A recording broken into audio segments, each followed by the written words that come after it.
आज 20 अप्रैल 2020 है। सबसे पहले शुरुआत बिस्मिल्लाह पढ़ने से करें। आज के वीडियो में हम यूएई और दुबई के बारे में बात करेंगे कि आज क्या चल रहा है, इस पर नवीनतम अपडेट क्या है। आज हम यूएई की हेडलाइन के बारे में बात करेंगे। 1. इंडिगो 30 अप्रैल तक अंतर्राष्ट्रीय उड़ानों को निलंबित करता है।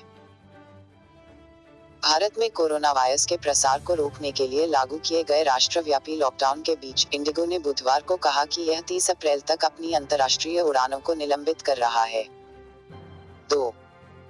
कोरोना वायरस महामारी, भारत में 15,000 से अधिक कोविड-19 मामलों की पुष्टि, टोल पार करने की मृत्यु 500। कुल मामलों में से 12,974 मामले सक्रिय हैं, जबकि 2,231 लोग बरामद किए गए हैं।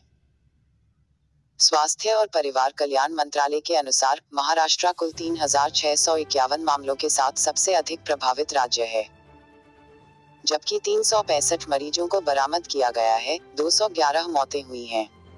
दिल्ली 1,893 मामलों के साथ आता है, जिसमें से 72 मरीज बरामद हुए हैं, जबकि 42 मरीजों की मौत हो चुकी है।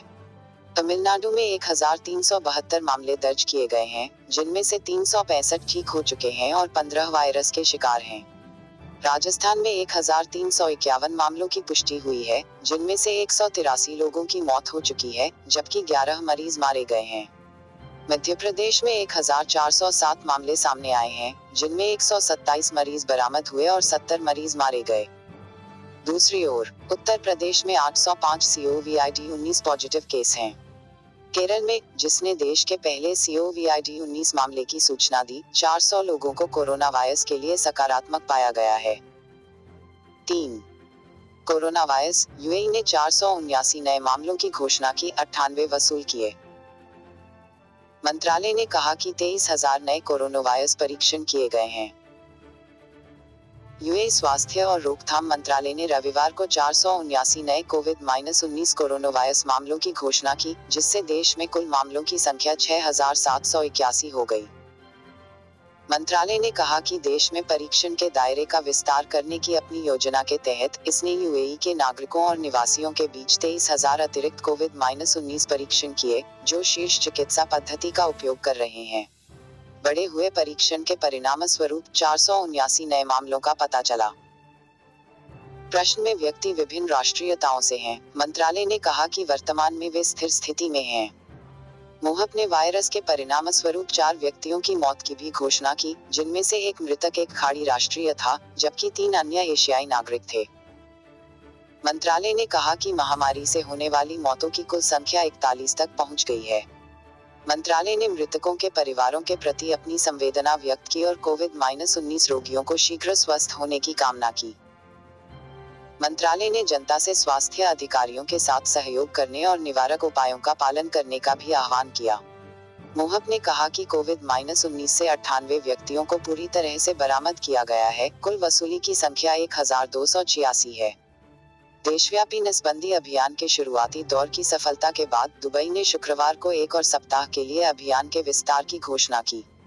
यूएई सरकार द्वारा उठाए गए नवीनतम कदमों के बीच यह है कि सभी रेजिडेंसी वीजा, प्रवेश परमिट और अमीरात आईडी 2020 के अंत तक वैध रहेंगे। अबू धाबी, दुबई, शारजाह और रास अल खैमा ने भी अन्य अमीरात से श्रमिकों के आंदोलन पर प्रतिबंध की घोषणा की है। 4. कोविड-19 वैक्सीन आपके विचार से जल्द ही यहां हो सकती है। डॉक्टर सेट बर्कले एक प्रसिद्ध महामारीविद और वैश्विक टीका गठबंधन गावी के सीईओ हैं। खलीज टाइम्स को दिए एक साक्षात्कार में वे कहते हैं कि 12-18 महीनों में आपातकालीन स्थितियों में उपयोग के लिए एक प्रयोगात्मक वैक्सीन तैयार हो सकता है। डेटा साझाकरण और देशों और संस्थानों के बीच सहयोग बढ़ाने के लिए यूएई में सार्वजनिक क्षेत्र के लिए काम करने वाले रमजान की घोषणा की। सभी मंत्रालयों और संघीय एजेंसियों के लिए काम का समय 5 घंटे होगा।